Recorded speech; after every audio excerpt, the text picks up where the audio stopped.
Welcome to Badminton Weekly with me, Colette Wong. We begin with the leaning Hong Kong Open, where players are seeking redemption after a disappointing TotalEnergies BWF World Championships. Liang Weikeng and Wang Cheng, who lost to Chirag Shetty and Sakwik Sairaj Ranki Reddy in Paris, earned their first title of the year after defeating the Indians on finals day. Wang Ziyi put the World Championships loss behind her by earning a maiden crown in Hong Kong. Let's look back at their win at the Super 500 event.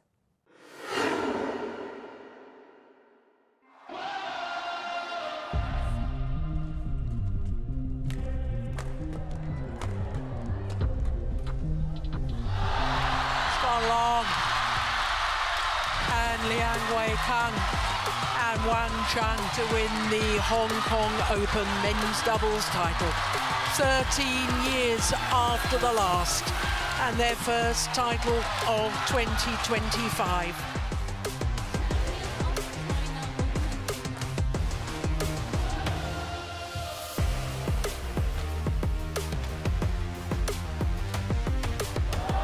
She's done it. It was a wonderful final. Definitely that is a hard moment for me, but I need to move on. Every tournament is new start.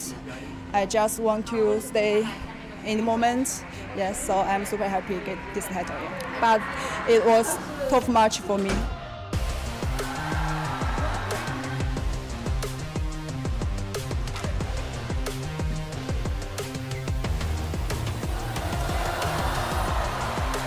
我觉得从去年的这一站比赛，我们其实也是进到决赛，但我们最后输给了我们的队友。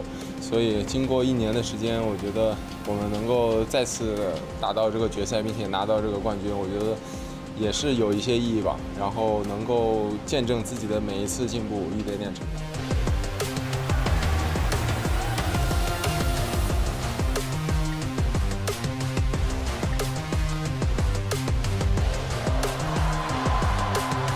大家也看到了嘛，打得不好嘛。然后其实香港离世锦赛离得也很近，刚刚也说了嘛，其实自己世锦赛打完的状态，包括身体都不是说特别的好。然后因为其实自己有伤有病也不是1天2天了，然后教练也是让我去克服，去往好的方面去想嘛。所以说这一站也是为了总决赛能拿更高的积分嘛，也是把每一场做到最好就可以了。Arisa and Shida combined for the first time this year at the TotalEnergies BWF Sudirman Cup. The scratch pair won against France in the first group stage, and fans were excited over their surprise collaboration. 4 months later, the Japanese shuttlers return as a permanent pair at the Hong Kong Open. And Ashwini Ponnappa breaks down the pros and cons of this new partnership. Yes, I was initially very surprised when I found out that Arisa and Shida are partnering together, because at the start of this year, Arisa partnered with Sakura Moto and they did exceptionally well by winning the India Open. That's like a strong performance considering that she was just getting into women's doubles. I think that's incredible. I thought that the two of them would continue playing. But at that point in time, at least for us, we weren't aware that Shida and Matsuyama are going to be splitting up. So given all that, I think it makes sense to me now looking at that Arisa and Shida would partner up, especially because I feel both of them have very complementing game styles. Arisa, being a former world #1 in mixed doubles, is exceptionally good at the net, very explosive, can read her opponent's game from the net very well, also has a big smash. Pairing up with someone like Shida, who is very aggressive from the back, she's got a great variation, good mix of drops, loves smashing, moves really well. Shida and Arisa seem to be a lot more free while they were playing that match against Ramadanti and Rahayu. They were enjoying themselves, and what I noticed in that match is how the complementing game styles really work to their advantage, with Arisa taking to the net really fast and anticipating. She's very explosive, especially from the middle going into the net, very explosive. And they are very strong offensively. with that good combination of attack from the back and the finish from the net. They're very strong defensively as well. So that was a tricky match, but also a good look into how Arisa and Shida as a partnership, the kind of potential that they have. But even though they have complementing game styles, Shida has played with Matsuyama for a long time. They had a set kind of rotation and a set kind of formation and an understanding. It would take some time for the same kind of understanding to come between Shida and Arisa. Like, if you watch the match, there were moments where there was confusion, where Shida would hit and move in, and then the shot would go right in between Arisa and Shida. And there's a bit of confusion as to who would go. So those little things take a bit of time in a partnership to iron out these tiny little confusions that we saw during the Hong Kong Open. I think they combined really well together as a partnership, and I understand why the two of them would pair up. Apart from also having same goals and the two of them wanting to get to the top and doing really well, I would say, of course, being All England champions in their respective fields coming together on women's doubles, it would make sense to me that the two of them would play together. After 6 months out with a back injury, Victor Axelsen's return at the Li-Ning Hong Kong Open saw him struggle against Kodai Naraoka before losing the first round in straight games. Anthony Ginting and Li Zijia also found it tough to get past their first match since coming back from injuries. Steen Pedersen explains why the returning players are far from discovering their best form.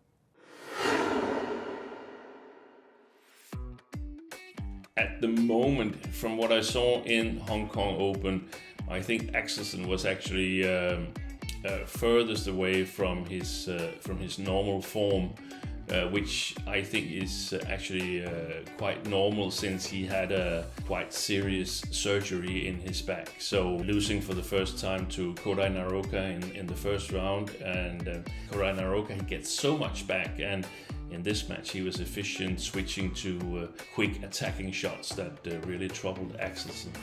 Li Zijia, he also had a tough match in the first round against fellow compatriots Long Junhao. Long Junhao has a very good knowledge of Li Zijia, and it's obvious also that even though he played the World Championships, Li Zijia, he's still lacking a lot in terms of match practice. Anthony Ginting, on his hand, lost to Christo Popov this time at the World Championship. It was big brother Toma who stopped the Indonesian. So it's a little bit difficult to judge the progress of Anthony Ginting, because I actually feel that he plays okay. He's competitive, loses in 3 games to Popov, and I mean, that could happen. So where is Ginting actually? That's difficult to say, but to me it's obvious that Ginting lacks a bit of confidence, and that's quite normal for players who are out with injuries. Self-confidence is a very fragile thing, and when you've been out, you always question yourself whether it's actually possible to get back and play at the level you want to play. And in order to do that, you need some good experiences and you need some wins. So maybe one of the solutions is to take a step down and play tournaments at a little bit lower level. This Hong Kong Open is a very, very strong tournament. In fact, it's way too strong for a 500 tournament, in my opinion. And that makes it tough for Ginting, for Li Zijia and for Victor Axelsen to get past those first, second round and get some matches under their belt where they can get away with not being as sharp as they used to be. I do think, though, that Ginting has an advantage over Li Zijia and Axelsen. Ginting is in a federation setup with the PBSI. It's a little bit easier for him to secure the right practice partners and to get this match sparring that is super important. Both Li Zijia and Axelsen, they're lacking that match sparring after the long layoff. Li Zijia, in my opinion, though, has an advantage over Ginting and Axelsen. Li Zijia is younger than those two, and I think his hunger level, if you can say that, is perhaps a bit higher than Ginting and Axelsen, who are two very, very experienced players. experience might actually be the advantage that Axelsen has in his quest to get back into good shape, and he has the patience. His interviews after the match shows that he's not satisfied, but he knows that this is a process, and the older you get, unfortunately, the longer it takes, and that's where I feel that Axelsen has the right patience to cope with that. It's fair to say that all three players has a bit to go in terms of getting back towards the playing strength that we've seen them have in recent years. Guo and Chen have won 4 titles, including the 2025 Yonex All England, since their partnership started in May last year. Despite failing to add a Hong Kong Open medal to their list of achievements, the world number 7s believe they have what it takes to compete with the best in mixed doubles. 刚开始我跟陈鑫2个人也是，就是从最小的比赛开始打起，然后2个人就什么都不懂，都是在摸索，在这个过程中，就是在比赛中去摸索。可能就是我们2个确实，比较年轻，对于比赛的经验会比较少一点，所以可能出现问题的时候，我们2个就是也比较着急，没有更多的方法或者办法去就是解决那个问题。但跟娃子这边，他之前因为比赛经验可能会比较多，然后相对来说打法特点能够比较稳得住，然后自己这边就可以发挥的比较随意发挥，就能够配合他就比较好。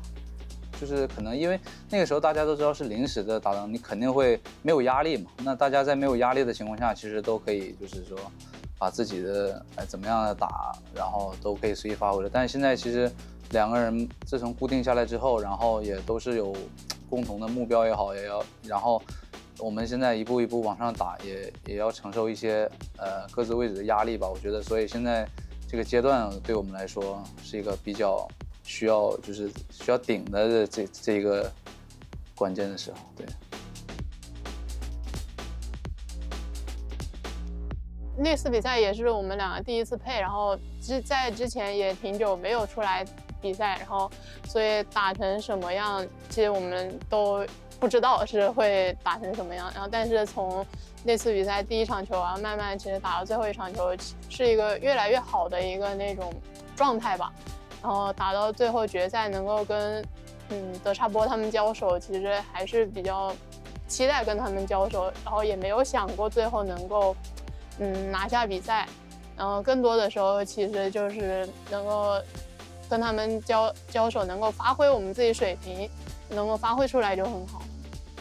然后第二呢，就是在决赛中，我记得是第一局很快就输掉了嘛，然后后面其实就没有太多的想法吧。我觉得我们当时只专注于就是在场上希望多去拿1分啊，或者是希望能把我们的这个特点优势啊，能在家里训练的这些东西打出来。然后后面其实也没有去想输赢嘛，我觉得这是很关键，打出了我们自己的这种最真实的这种一个状态水平。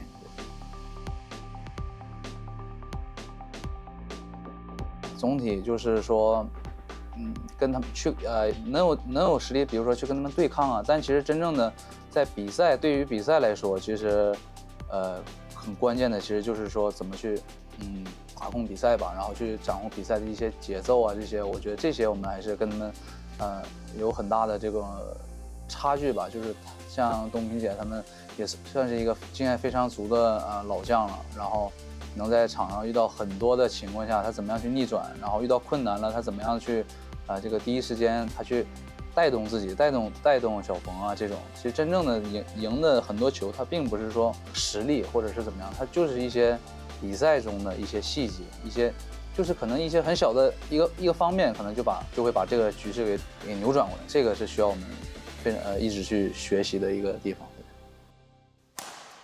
There's no rest for Guo and Chen Fanghui. The world number 7s, along with other top names, are in Shenzhen this week for the Lining China Masters. You can monitor their progress at the Super 750 events by downloading the BWF app, Badminton for You. As always, let us know your thoughts, comments, and questions on our Facebook and YouTube pages. We'll see you next week.